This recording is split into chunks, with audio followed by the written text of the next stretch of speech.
Bueno, soy el doctor Juan Aguilar. Me pidieron para poder darle una charla sobre las hernias incisionales o entraciones.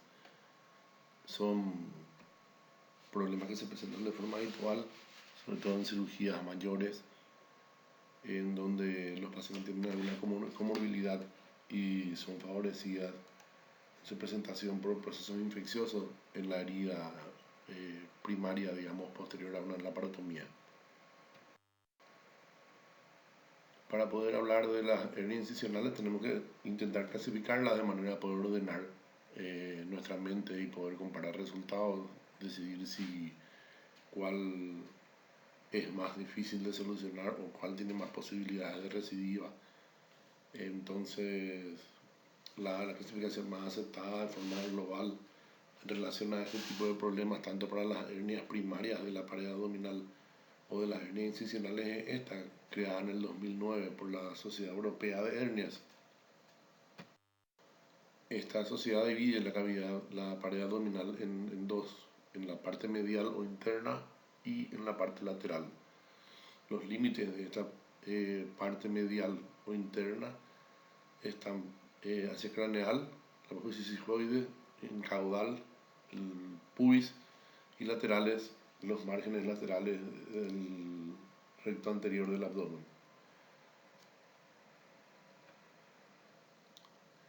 Pero como esta zona media tiene diferentes recidivas en las hernias, el tratamiento es más dificultoso en ciertas zonas, se decidió en esta clasificación poder dividirlas. Y para dividirlas se trazaron líneas horizontales que van, una de ellas 3 centímetros por debajo de la apófisis sigmoide, otra 3 centímetros por encima de la cicatriz umbilical, 3 centímetros por debajo de la cicatriz umbilical y 3 centímetros por encima del pubis, teniendo así 5 regiones medias llamadas M1, 2, 3, 4 y 5. Dentro de estas regiones, la M1, la M3 y la M5 son las que tienen un tratamiento un poco más dificultoso, más posibilidades de recidiva en el tratamiento de las hernias incisionales o primarias del abdomen. Acá se ve en el dibujo cómo se traza la línea horizontal 3 centímetros por debajo de la apófisis sigmoide, 3 por encima del pubis y 3 por encima y por debajo del ombligo, teniendo así las 5 regiones de las que estábamos hablando hace un momento. La región lateral tiene también sus límites que están dados hacia craneal por el borde costal, en caudal o distal en la región inguinal, dentro el borde lateral de la fascia del recto anterior del abdomen y por fuera la región lumbar. Esta región también es subdividida por líneas horizontales, ya que la cercanía a los huesos hace de que la reparación de estos orificios herniarios en esta zona sea más dificultosa, y para ello se trazan dos líneas horizontales por encima y por debajo de la cicatriz umbilical a 3 centímetros de ella, teniéndose así un L1, L2 y L3, y una línea vertical que va de la línea axilar anterior hasta la región lumbar, que es la región L4 o lumbar. Tenemos así la L1 subcostal, la L2 o franco, la L3 o ilíaca y la L4 o lumbar.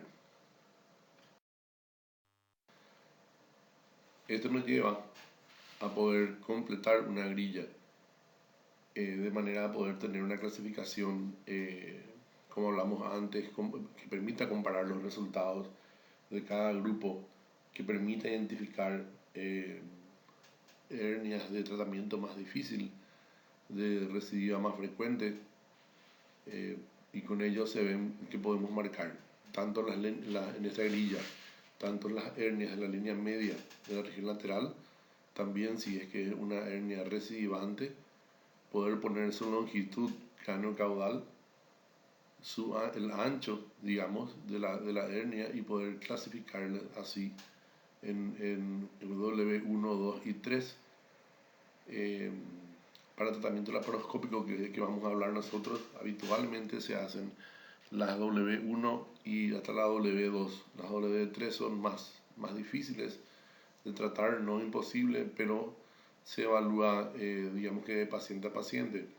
En los casos en los que la hernia tenga diferentes orificios herniarios y sea no primaria, o sea, producto de una cirugía anterior, se considera el orificio que se encuentra ubicado en M1, M3 o M5 como el principal por la gran dificultad, como les dije antes, de poder solucionar este tipo de hernias o las hernias localizadas en esa posición.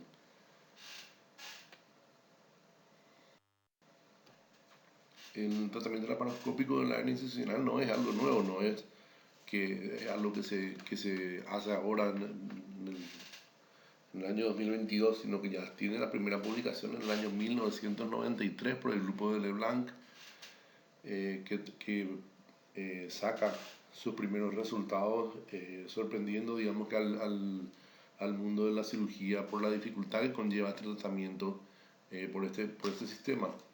Existen varias técnicas que se pueden utilizar para poder reparar las adentraciones. Algunas son más antiguas, otras son más nuevas, pero les voy a ir describiendo una que es la que más repercusión tuvo y que digamos que dentro de lo que implica el abordaje del tratamiento de la hernia incisional a través del abdomen, esta es la más conocida, que es la IPOM, la Intraperitoneal Only Mesh. Esta cirugía, como les dije recién, consiste en abordar el orificio herniario desde dentro de la cavidad abdominal, tratándolo con la colocación de una malla. Habitualmente los pacientes se encuentran en decúbito dorsal. Si las hernias son de la parte baja del abdomen, suprapúbicas o infraumbilicales, dependiendo del tamaño, se le agrega una sonda vesical al paciente, se le instala una sonda vesical de manera a evitar lesiones de la vejiga. Y como todas las cirugías que se aborda el peritoneo, se inicia con la creación de un neumoperitoneo que puede ser por punción con aguja de Veres o puede ser con un abordaje abierto directamente. El sitio elegido suele ser en la línea axilar anterior, 2 centímetros por debajo del reborde costal. Habitualmente nos paramos a la izquierda del paciente y utilizamos trócares comunes de 10, 5 y de 12. La técnica está muy bien descrita en este artículo que es de acceso libre en internet de cirugía andaluza, en la que va dando paso por paso prácticamente de qué es lo que se hace. Como les dije yo recién, se ponen tres trócares, uno que es el central, digamos, entre la cresta ilíaca y el reborde costal, de 10 o de 12 milímetros para la colocación de una óptica. Habitualmente utilizamos óptica de 30 grados. Y los otros dos varían, pueden ser dos de 5 milímetros o uno de 5 y uno de 10 milímetros. Personalmente, de las pocas cirugías, y les voy a contar enseguida por qué pocas, utilizamos dos de 10 y un trocar de 5 para poder realizar este tipo de procedimientos. Una vez que tenemos la óptica introducida, el siguiente paso es poder identificar el orificio herniario, y eso se logra habitualmente comprimiendo la pared abdominal desde fuera para ver dónde resalta por dentro. Identificar las adherencias que puedan haber para poder liberarlas. Este paso es un paso muy crucial en este tipo de intervenciones, ya que un descuido podría llevar a la apertura o una enterotomía de un asa, que es una complicación importante para luego la colocación de la malla. Por ello, a fin de evitar estas enterotomías o lesiones intestinales, se intenta hacer siempre disecciones romas. La presión dentro de la cavidad abdominal con el neumoperitoneo de forma habitual suele ayudar en esta disección. Y si no se puede con disección roma, intentar, digamos que seccionar, pero sección fría, o sea, con tijera, evitando al máximo la utilización de calor ya que este podría producir lesiones térmicas en la pared del intestino con la caída de las caras con los días siguientes y con ello tener una peritonitis. Una vez que se logra liberar todas las adherencias, no nos centramos solamente en liberar la adherencia dentro del saco herniario o dentro del tamaño de la hernia, sino que liberamos al menos 5 centímetros alrededor del anillo herniario, como va a poder colocar una malla bien grande que tape este orificio, intentando con eso disminuir las posibilidades de recidivas. Como les dije yo, una vez liberado esta adherencia, hasta 5 centímetros del anillo herniario, el siguiente paso es la medición de este anillo para poder elegir el tamaño de la malla. Esta medición se hace de acuerdo a la preferencia del cirujano. Puede hacerse desde fuera de la cavidad abdominal, midiendo y marcando con unas agujas que se ven y controlan desde adentro con la óptica, marcando el borde del anillo, o bien con pinceles que delimitarían la zona de la lesión. O bien puede hacerse desde dentro de la cavidad abdominal con reglas estériles. Nosotros no tenemos las reglas, entonces lo que hacemos es una medición por dentro, y para ello utilizamos la cinta azul que viene, que forma parte de las compresas estériles, digamos. Con ello tenemos la medida de la malla que necesitamos, y a eso le sumamos 5 centímetros a cada lado como para poder introducir después en la malla. La malla se le ponen puntos, habitualmente de hilos irreabsorbibles, en cada punto cardinal. Estos puntos se dejan con hilos largos. Esta cirugía van a encontrar en la web fácilmente. Al poner iPhone hernia le van a saltar miles de videos en YouTube y en las otras plataformas donde se puedan ver videos médicos. La idea es poder con esos puntos estirarlos desde afuera, o sea, desde fuera de la cavidad abdominal, con unas agujas especiales, pinzas agujas realmente. La de Reverdin es la más utilizada. Luego la introducción de estas mallas que habitualmente se ponen enroscadas, ya dirigidas de cómo tienen que ser. La utilización de este segundo trocar de 10 milímetros o uno de 12 facilita bastante, porque permite ver cuando la malla entra para que no rote. Se estiran con estas pinzas agujas los hilos para afuera y se le anuda como para que el nudo quede por encima de la aponeurosis. Así la malla queda fijada a la pared, y lo que queda es hacer la fijación de seguridad, digamos, entre comillas. Para ello, de forma habitual, se utilizan unos tackers, que son una especie de... en las películas americanas sobre todo se ven estas pistolas que disparan clavos para poder fijar la madera. No es que está martillando ahí el personaje. Y bueno, estos tackers son dispositivos más o menos similares a esos, que disparan unas colitas de chancho que fijan la malla a la pared abdominal. La malla es especial, no es una malla cualquiera, no es la malla que se utiliza para poder hacer el tratamiento laparoscópico de las hernias inguinales. Estas mallas tienen la diferencia de que tienen que estar recubiertas por colágeno, por ejemplo. Esto permite que el intestino se deslice sobre ellas y no orade la malla el intestino. Son mallas muy caras. Los precios van ahora actualmente entre 8 y 14 millones de guaraníes cada malla. Y el precio varía de acuerdo a la marca y si es que está forrada, digamos, por ambos lados o por un solo lado. Si tiene un solo lado, el forro del intestino tiene que deslizarse. Debe el cirujano tener el cuidado suficiente como para poner este lado hacia el intestino, y porque ya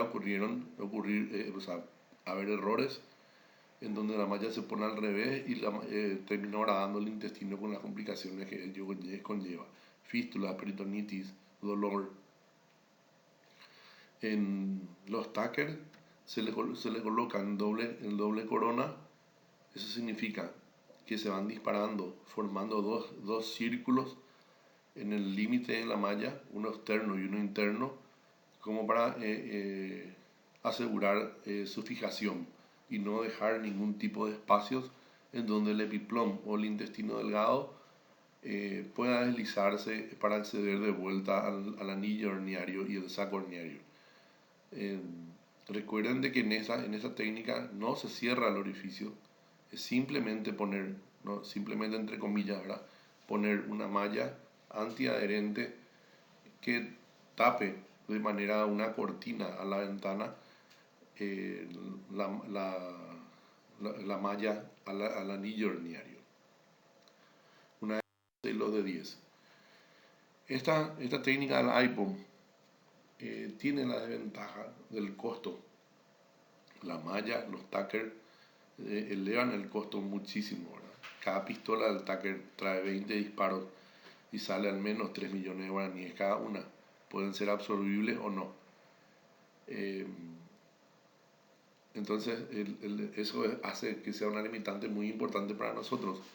Aparte, tiene el inconveniente, digamos, que al no cerrar el orificio herniario, la malla puede deslizarse hacia el saco, produciendo la recurrencia de la hernia incisional. Y también el otro problema que tiene es que el saco herniario queda tal cual en su sitio y al tener la malla tapándole el acceso a la cavidad abdominal genera un seroma, o sea, junta un líquido seroso que forma un bulto y que habitualmente incomoda mucho a los pacientes porque creen de que se volvieron a herniar. Este bulto, este seroma, podría reabsorberse solo de acuerdo al tamaño que tenga, pero de forma habitual eso ocurre si son hernias pequeñas, pero si son hernias grandes, al final terminan llevándote a un drenaje percutáneo, o sea, por punción de la colección.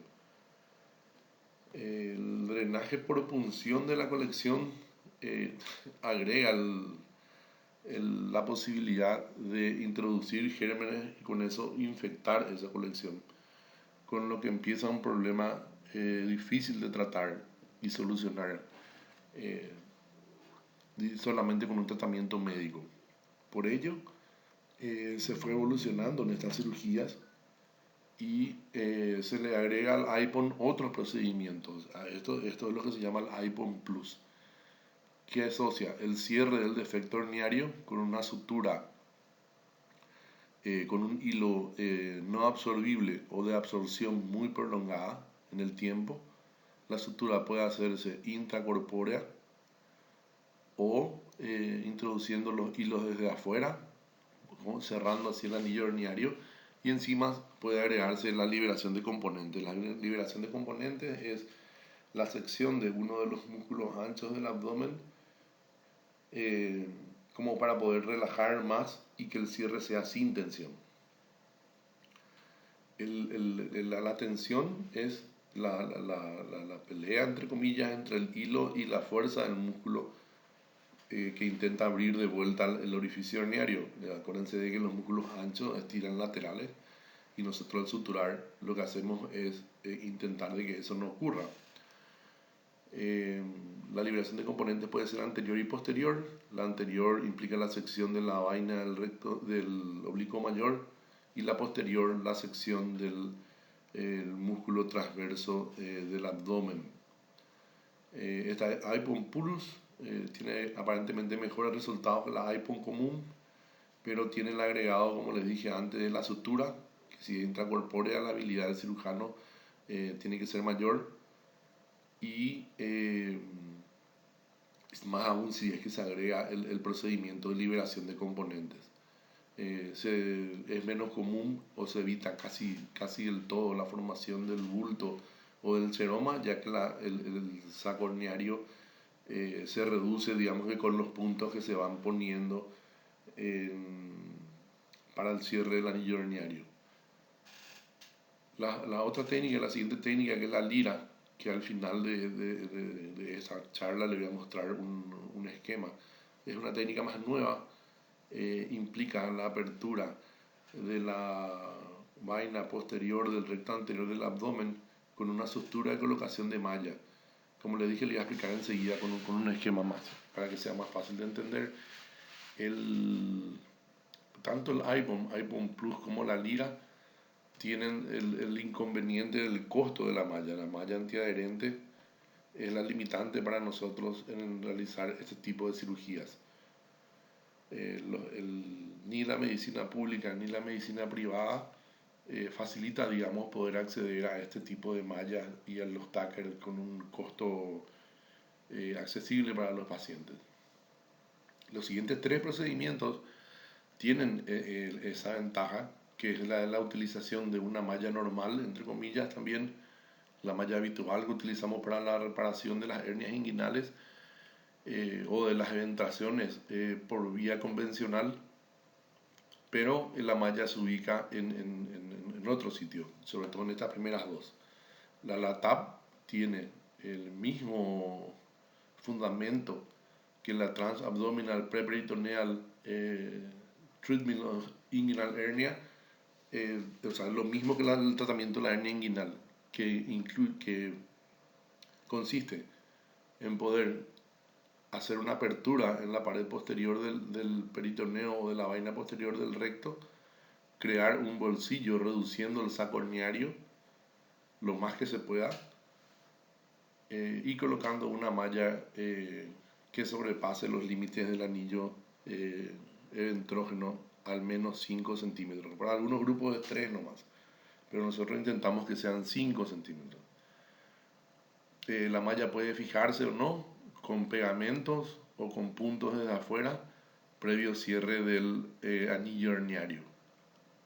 Y como parte final se cierra la apertura que hicimos al principio del peritoneo como boca del sobre o boca del bolsillo, digamos.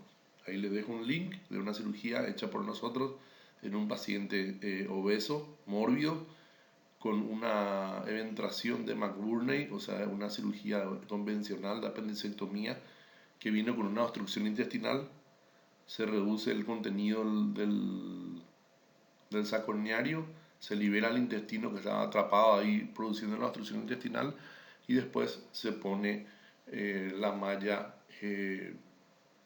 normal, macroporosa, de peso intermedio, como tratamiento de este tipo de eventraciones.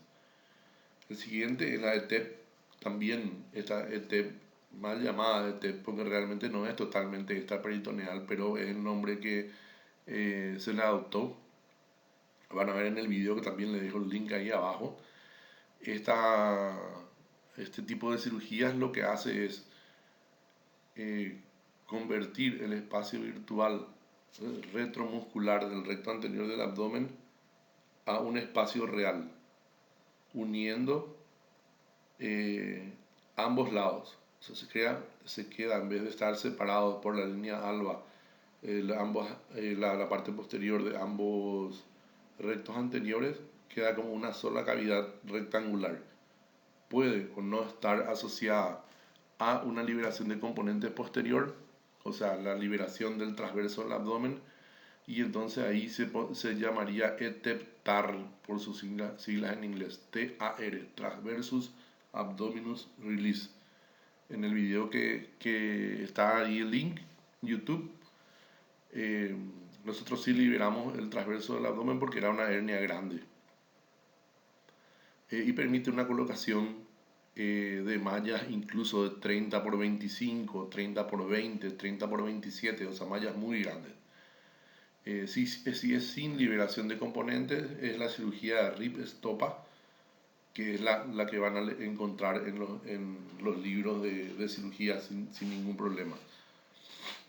Y por último, la REPA, que es la cirugía, digamos, que trata la hernia incisional, hernias umbilicales primarias, más en moda, digamos, en el trabajo conjunto o el trabajo integral, tratamiento integral de la patología de la pared abdominal. Esta reparación endoscópica preaponeurótica consiste en la separación del panículo adiposo y la piel de la vaina anterior del recto anterior del abdomen, que se expone totalmente, desde el suprapúbico hasta el reborde costal bilateral. Incluso puede extenderse para poder ver la vaina anterior del oblicuo mayor lateralmente a ambos lados, lo que le agrega el plus de poder hacer la liberación de componentes anteriores, o sea, seccionar esa vaina. Se utiliza, como le dije yo, como parte del tratamiento integral de la resolución de los problemas de pared, y se puede corregir incluso la diástasis de los rectos desde el apófisis sifoide hasta el pubis, agregando, en caso de que hayan hernias, orificios herniarios, una malla que cubra toda la región, que se puede fijar con puntos o se puede fijar con pegamentos, así como le dije antes. ¿Por qué les digo que es lo último? Esto se usa bastante en otros países como para poder evitar las abdominoplastias.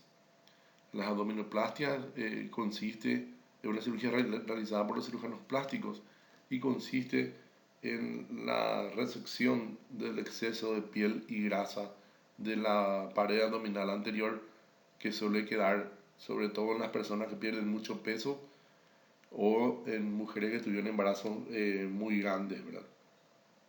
Con esta cirugía no se saca el exceso de piel y grasa, pero se evita la incisión de una espina ilíaca anterior superior a la otra. Y por el tratamiento integral se le dice porque se va asociado a masajes, ejercicios, o sea, fisioterapia de toda la pared, como para evitar necesitar sacar ese exceso de piel y de grasa. Puede estar asociado a otros procesos de cirugía plástica, como las lipos, por ejemplo, para poder retirar la grasa en la zona lumbar, o ya depende del paciente eso. Y así se entra en conjunto con los cirujanos plásticos para solucionar el problema de cada paciente en sí. Todas las técnicas son válidas, todo depende de saber elegir los pacientes. Esta es la lira que les iba a mostrar en un esquema. En el de arriba, la primera imagen de arriba, está el orificio urinario en la línea media. En la segunda se ve cómo está seccionada ya la vaina posterior del recto anterior del abdomen, creando un flap que queda volando ahí en la tercera imagen. Eso se sutura, no solamente el flap, sino que se sutura desde 1 a 2 centímetros por debajo de donde empieza el anillo herniario. Se cierra toda la longitud del anillo hasta 1 o 2 centímetros por encima.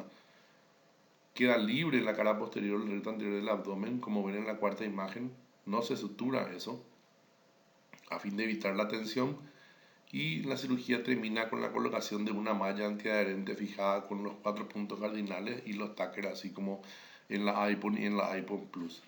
En teoría, según lo que preconizan este tipo de cirugías, hay mucho menos seroma, o sea, mucho menos bulto, no hay tensión al estar floja la sutura, digamos, del flap que se creó.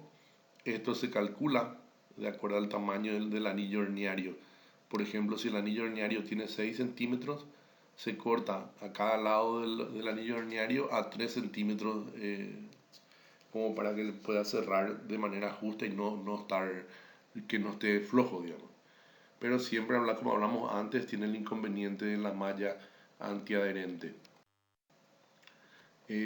Bueno, muchas gracias. Recuerden de que todos estas vías de abordaje para el tratamiento de las hernias incisionales o las eventraciones tienen que ser decididos por equipos con experiencia. No todos los pacientes se benefician de todos los procedimientos. La experiencia del equipo quirúrgico juega un papel muy importante en poder elegir el procedimiento y en realizarlos.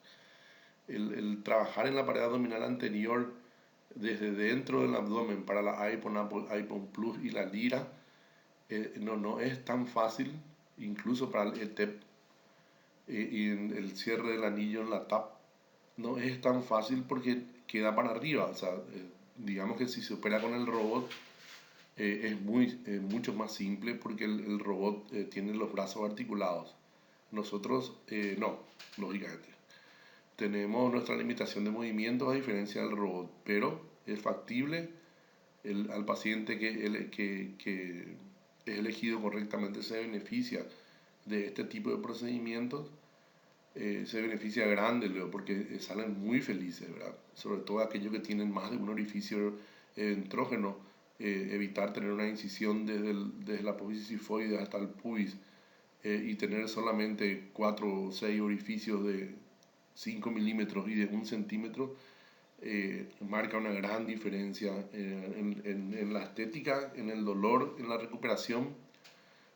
Permite poner mallas del tamaño que se necesite, o sea, esa no es una limitante. Bueno, eso es todo, muchas gracias.